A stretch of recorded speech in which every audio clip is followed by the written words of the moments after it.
आप देख रहे हैं हॉरर कंटेंट। दोस्तों, अगर आपने हमारा चैनल सब्सक्राइब नहीं किया है तो कर लें और बेल आइकन भी दबा लें। तो चलिए दोस्तों, बढ़ते हैं आज की इस कहानी की ओर। आज जो किस्सा मैं आपको सुनाने जा रहा हूँ वो मेरे दादाजी के साथ हुआ था। दिसंबर की कड़ी ठंड का समय था। घना कोहरा छाया हुआ था। दादाजी शहर में कलिक थे। उसी दिन सारे लोग जल्दी कार्यालय का सारा काम खत्म करके घर की ओर निकल रहे थे। दादाजी उस समय के बड़े अधिकारियों में से एक थे। रोज की तरह उसी दिन काम खत्म होने के बाद घर के लिए दादाजी अपनी गाड़ी से रवाना होने लगे। तो वे अपने साथियों से अलग हो गए। उन्होंने घर की कुछ ज़रूरत का सामान लिया और गाड़ी आगे बढ़ा दी। आगे जाने पर उन्हें कुछ मछली बाजार दिखाई दिया। ये मछलियाँ खरीदने के लिए रुक गए। ताज़ी मछलियाँ लेने और देखने में टाइम ज़्यादा ही गुजर गया। उनकी जब अपनी घड़ी पर नज़र गई तो उन्हें अभ्यास हुआ कि आज तो घर जाने में बहुत देर हो जाएगी और ये सब लेकर घर पहुंचने में काफ़ी समय लग जाएगा। फिर यही सब सोचकर दादाजी ने सोचा कि क्यों ना जंगल के रास्ते से निकला जाए तो जल्दी पहुंच जाऊंगा। तो उन्हें अपना रास्ता बदल लिया और जंगल की तरफ अपनी गाड़ी को घुमा लिया। रात के 10 बज चुके थे। गाड़ी तेज रफ्तार से आगे बढ़ रही थी। तभी अचानक तेज ब्रेक के साथ गाड़ी को रोकना पड़ा। उनकी गाड़ी के आगे एक औरत जोर जोर से रो रही थी। उन्होंने सोचा, इसे वीराने में ये औरत क्या कर रही है। उन्हें लगा कि कोई मजदूर की पत्नी होगी जो नाराज होकर घर छोड़कर जंगल में भाग आई है। तो उन्हें उससे पूछा कि यहाँ जंगल में तुम क्या कर रही हो। लेकिन उसने कोई जवाब ना देकर और ज़ोर ज़ोर से रोने लगी। सारे जंगल में उसकी सिसकियाँ की आवाज़ गूंज रही थी। फिर दादाजी ने पूछा, तुम्हारा घर कहाँ है? लेकिन वो कुछ ना बोली। तब दादाजी ने कहा, आज तुम मेरे घर चलो। सुबह होते ही अपने घर चली जाना। ये जंगल बहुत सारे जंगली जानवरों से भरा है। रात भर यहाँ मत रुको। चलो, आज मेरे घर में सबके लिए खाना बना देना और कल सुबह अपने घर चली जाना। उसने ये सुना तो झट से तैयार हो गई और गाड़ी की पीछे वाली सीट पर बैठ गई। सिर में बड़ा सा घूंघट डालने की वजह से उसका चेहरा छिपा हुआ था। कुछ ही देर में गाड़ी घर के दरवाजे पर थी। गाड़ी घर के दरवाजे पर जा रुकी। सब लोग उनकी राह देख रहे थे। गाड़ी रुकते ही माँ ने पूछा, आज तो बहुत देर हो गई और सारे लोग आ भी चुके हैं। तब उन्होंने सारी बात अपनी माँ को बता दी और कहा कि आज खाना इससे बनवा लो। कल सुबह ये अपने घर चली जाएगी।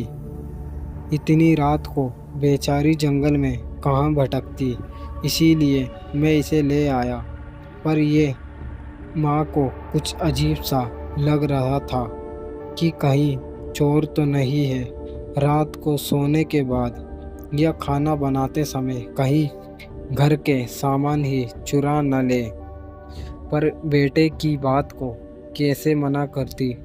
उन्होंने उस औरत से कहा, देखो, आज तो मैं रख ले रही हूँ, लेकिन कल सुबह तुम अपने घर चली जाना और जाओ रसोई में ये सामान उठा कर ले जाओ और खाना बना दो।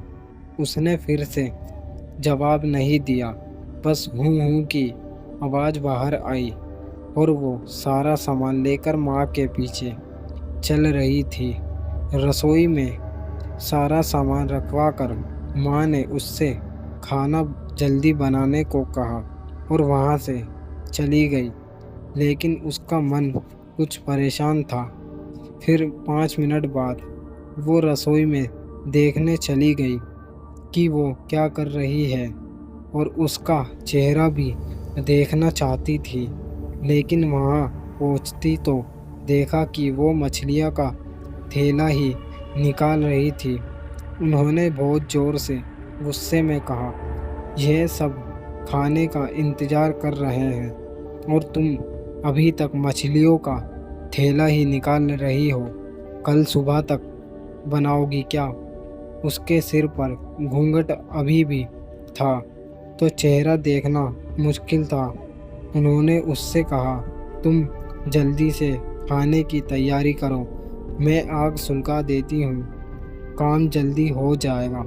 और वह जल्दी से चूल्हा जलाने की तैयारी करने लगी। लेकिन साथ ही वो उसका चेहरा देखने की कोशिश कर रही थी। लेकिन वो जितना देखने की कोशिश करती वो पल्लू को उतना ही खींच लेती। देखो, मैंने आग सुलगा दी है, अब आग सारा काम तुम्हें करना है, कुछ ज़रूरत हो तो बुला लेना। लेकिन वो फिर कुछ नहीं बोली। अब उन्हें लगा कि यहाँ से जाने में ही भलाई है, वरना मेरा भी समय खराब होगा। और सोचकर उन्होंने उससे कहा कि मैं आ रही हूँ, जल्दी से खाना बना कर रखना। और वहाँ से निकल गई। मन अभी तक परेशान ही था। कभी बाहर सबको देख रही थी, कहीं कुछ अनहोनी न हो जाए। 1 मिनट भी आराम से नहीं बैठ पाई। अभी 5 मिनट ही हुए थे, पर उनके लिए वो घड़ी पहाड़ सी लग रही थी। समय बीत ही नहीं रहा था। 10 मिनट बड़ी मुश्किल से गुजरे और वो तुरंत ही रसोई की तरफ दौड़ी। और वहाँ पहुंचकर उन्होंने रसोई का नज़ारा देखा। उनकी आँख फटी की फटी रह गई। उनके दिल की धड़कन रुक सी गई। वो उस औरत को रसोई में बैठा देखकर सारी मछलियाँ कच्ची खा रही थी। सारी रसोई में मछलियाँ और खून बिखरा पड़ा था। उसके सिर से घूंघट भी उतरा पड़ा था। इतना खौफनाक चेहरा आज तक उन्होंने नहीं देखा। बाल नाखून सब बड़े हुए थे। मछलियाँ खाने में मगन होने की वजह से उसे कुछ ध्यान भी नहीं था और खुशी से कभी वो आवाज़ भी निकाल रही थी। हूँ हूँ सी आवाज़ गूंज रही थी। रसोई पिछवाड़े में होने की वजह से और लोगों का ध्यान भी इधर नहीं आ रहा था। माँ को भी कुछ समझ नहीं आ रहा था कि चिल्लाने से कहीं घर के लोगों को नुकसान ना पहुँच जाए। वो चुड़ैल से अपने घर के कैसे बचाएं, उन्हें समझ नहीं आ रहा था। बस भगवान का नाम ही उनके मन दिमाग में चल रहा था। अचानक वो आगे बढ़ने लगी उसकी तरफ और झट से एक थाल लिया और चूल्हे की तरफ दौड़ी। उस चुड़ैल की नज़र भी माँ पर पड़ चुकी थी। वो भी कुछ सोचकर उठी अपनी जगह से। माँ कुछ भी देर नहीं करना चाहती थी। उन्हें पता था कि आज अगर जरा सी भी लापरवाही हुई तो अनहोनी हो जाएगी। उस चुड़ैल के कुछ करने से पहले ही उन्हें चूल्हे तक पहुंचना था और चूल्हे के पास पहुंचकर उन्होंने जलता हुआ कोयला थाल में भर लिया और चुड़ैल की तरफ लेकर जोर से फेंका। आग की जलन की वजह से वो अजीब सी डरावनी आवाज़ निकालने लगी। अब तो उसकी आवाज़ बाहर भी जा रही थी। सारे लोग बाहर से रसोई की तरफ भागे। वो चुड़ैल ज़ोर ज़ोर से हूँ हूँ की आवाज़ निकाल रही थी और पूरे रसोई में दौड़ रही थी और माँ को पकड़ना भी चाह रही थी। लेकिन अब सारे लोग रसोई में आ चुके थे। लोगों की भीड़ देखकर वो भी डर गई। लोगों की भीड़ देखकर वो चुड़ैल बाहर जंगल की तरफ भागी और सारे लोग यह मंजर देखकर डरे सहमे से खड़े थे और मन ही मन माँ की हिम्मत की दाद दे रहे थे। तो ऐसे